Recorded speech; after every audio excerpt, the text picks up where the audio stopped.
There have been hundreds of reported poltergeist cases since the 6th century, some more high profile than others, with the famous Enfield case of the late 70s probably being the most repeated, referenced and talked about, especially after the recent release of James Wan's The Conjuring 2, which is very loosely based on it.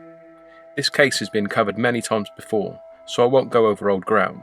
I'll be talking about another case, a case that shook the residents of Byron Street in Runcorn, England in 1952. And although it was big news back then, the tale hasn't really stood the test of time. So, for the sake of raising awareness for a little-known legend, this is the story of the Byron Street Poltergeist. It all began on Sunday the 17th of August 1952, when the occupants of No. 1 Byron Street in Runcorn, on the south banks of the River Mersey, settled in for the evening. The house was very cramped with its 5 occupants, 68-year-old Sam Jones, his widowed daughter-in-law Lucy Jones, his young granddaughter, his 17-year-old grandson John Glynn, and finally an elderly lodger by the name of Ellen Whittle. All the residents except for Miss Whittle shared one bedroom consisting of 2 beds. Miss Whittle had her own room as she was paying for the lodgings. After the family settled down to sleep that Sunday evening, they began to hear scratching noises coming from the chest of drawers. After investigation, they found nothing, putting the interruption down to mice. So they settled down again, but the noises continued. Over the coming days, the activity became increasingly worse, with the scratching noises now having evolved into loud knocking sounds, which seemed to come from all corners of the house. But the phenomenon didn't end at disembodied sounds. The family claimed that furniture and household items were thrown around and objects hung unsuspended in mid-air.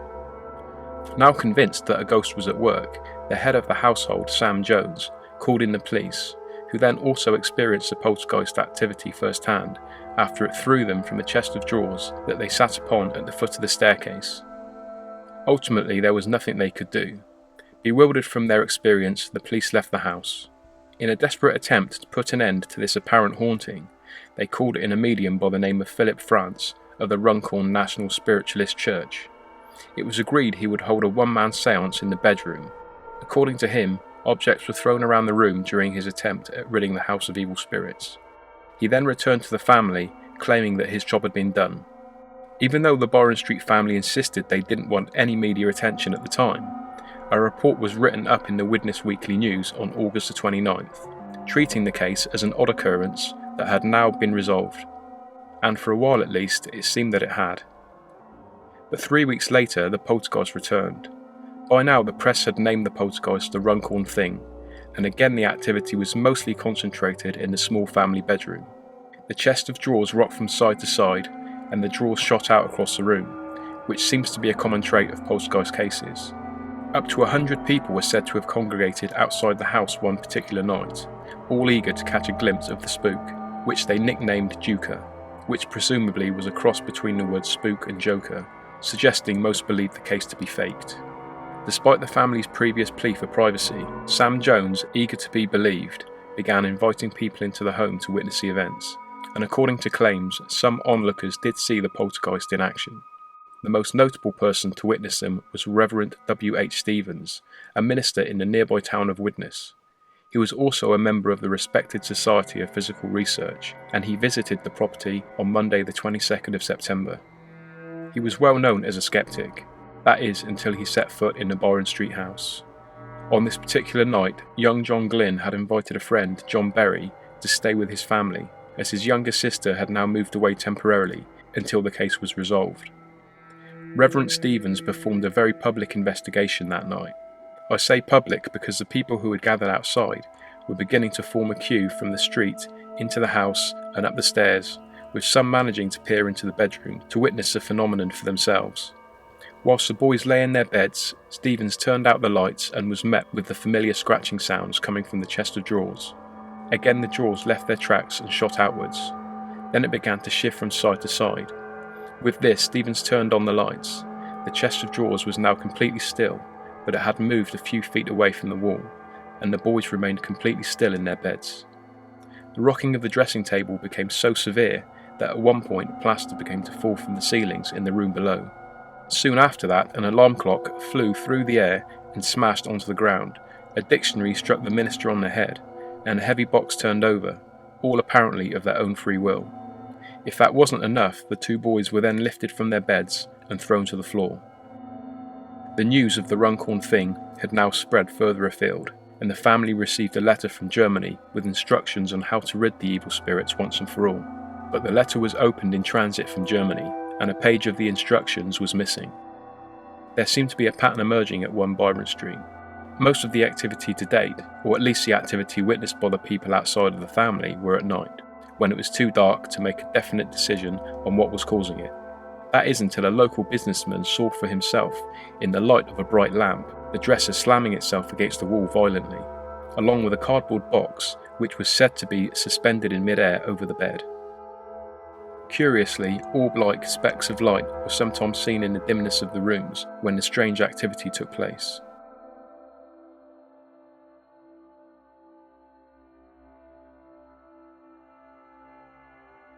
Ellen Whittle was a lodger at 1 Byron Street for 15 years before any of the poltergeist activity took place. Her involvement in the case appears to be minimal, and she obviously kept a low profile during the media frenzy. Sadly though, on the 22nd of October 1952, Ellen inexplicably fell from a quarry named Frog's Mouth, whilst walking along nearby Runcorn Hill. She died from her injuries the following day on the 23rd of October.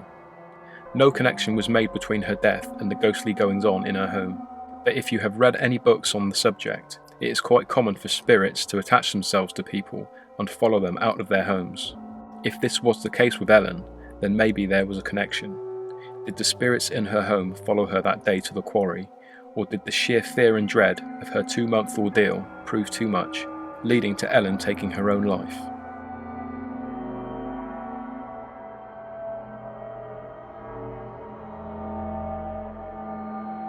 Following the sudden death of Ellen, it did seem as if the poltergeist activity had completely wound down. On the very same day of her eventual passing, that's 1 day after her fall, BBC Television visited the premises to investigate further. They set up audio and camera equipment in the dark in the hope of catching poltergeist activity, or maybe to prove fraud. But nothing happened at all that night. In fact, nothing happened at all for the next 4 weeks. On the 26th of November, local historian Richard Whittington Egan says that he saw John's hand quickly slip beneath his bedsheets after he had shone a torch in his direction, following a knocking sound. On another occasion, 3 journalists and a local pub owner witnessed Sam Jones hurling a book against the wall. When confronted, he said he'd thrown it out of anger. This was damning evidence, of course, and naturally put the case in serious doubt. As with most paranormal cases, feelings of skepticism are strong. So if a questionable occurrence happens, or if it looks like someone might be playing games, then the cases are often written off from that moment on, even if there is a lot more evidence to support an actual poltergeist or haunting. But do these isolated incidents invalidate the rest of the evidence? As foolish as it may sound, this is actually a common reaction from victims of poltergeist cases. If journalists or anyone else arrive to see a miracle take place, the victims have been reported to fake the odd event in an attempt to validate their claim of a haunting if nothing is happening at that time. This happened in the famous Enfield case too, when investigator Guy Lyon Playfair's tape recorder went mysteriously missing. He later found that Janet Hodgson, one of the young girls involved in the case, was responsible for moving it. She also admitted years later that they had faked the odd noise just to keep things interesting, but assured that the rest of the case was genuine. If the Runcorn case was genuine, it's feasible to think that the following weeks of inactivity may have left Sam Jones feeling foolish, being as there was so much public expectation, and wanting to assure people that the poltergeist did exist, turned to the desperate measures of faking events in the house. So was this the last that Byron Street had seen of the poltergeist? Well no, actually it wasn't. The final event took place in the house on the 13th of December 1952, when the bedroom carpet folded up by itself. This occurrence, although the last anyone would see within the 4 walls of 1 Byron Street, was not the last to happen in the area.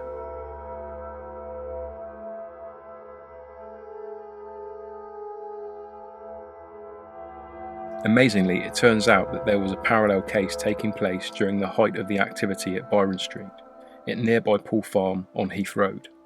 Let's go back in time a little, to the 10th of August 1952. On that day, local farmer and owner of Poole Farm, Harold Crowther, said he'd witnessed the ghost of his late father-in-law roaming the grounds of his farm. Soon after that, Crowther found 3 of his pigs dead. They'd simply collapsed and died, with a post-mortem report concluding that their windpipes had been crushed. Within a couple of weeks, all 53 of Crowther's pigs had died mysteriously. It was soon after the death of the pigs that the black cloud began to appear, both inside and outside of Crowther's home. His wife also claims to have seen it, and Crowther himself even said that he'd seen it in the Byron Street house, floating above John Glynn's bed. On another occasion, he said that he had spoken to the poltergeist just before it hurled the farmer's overcoat into the air. Interestingly, the last day that Crowther claimed to have seen the black mist was the 13th of December, the same day the poltergeist vanished from Byron Street. According to him, he was attacked by what he described as a 7-foot black cloud with prong-like horns. The farmer set his dogs on the apparition after he said it tried to strangle him, but as the dogs hurled themselves towards it, the thing evaporated into thin air, never to return. Like many poltergeist cases before and since, all this seems very far-fetched, even to the most open-minded of people. And if you are a skeptic, then the fact that Farmer Crowther was Sam Jones's good friend and employer would make you wonder if they were in it together.